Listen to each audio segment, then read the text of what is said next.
کامیاب لوگ صرف باصلاحیت نہیں ہوتے، وہ صرف ڈسپلن والے ہوتے ہیں۔ فرق صرف اتنا ہوتا ہے، عام لوگ موت کا انتظار کرتے ہیں اور کامیاب لوگ ڈسپلن پر کام کرتے ہیں۔ جب دل نہ کرے، جب تھکن ہو، جب کوئی موٹیویشن نہ ہو، تب بھی ڈسپلن والا انسان رکتا نہیں جانتا۔ اور یہ فرق ہے عام اور کامیاب لوگوں کے درمیان ہوتا ہے۔ موٹیویشن کبھی آتی ہے، کبھی چلی جاتی ہے، لیکن ڈسپلن ہر دن کام کرتا ہے۔ موٹیویشن کہتی ہے جب دل کرے تب کام کرو، ڈسپلن کہتی ہے دل کرے یا نہ کرے کام کرو۔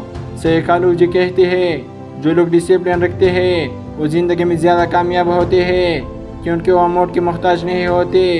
ڈسپلن بڑی چیز نہیں ہوتی، یہ چھوٹی چھوٹی عادتوں سے بنتی ہے۔ وقت پر اٹھنا، وقت پر کام کرنا، سستی کو نظر انداز کرنا، یہ چھوٹی چیزوں آہستہ آہستہ انسان کو مضبوط بناتی ہے۔ سائیکالوجی کہتی ہے جو لوگ روز چھوٹی سٹیپ لیتے ہیں وہ بڑی کامیابی حاصل کرتے ہیں۔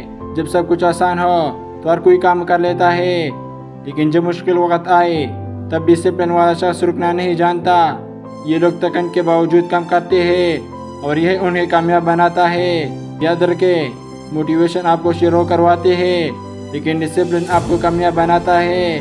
ٹیلنٹ اہم نہیں ہوتا، کنسسٹنسی اہم ہوتی ہے، اور جو شخص ڈسپلن سیکھ لیتا ہے وہ زندگی میں کبھی پیچھے نہیں رہتا۔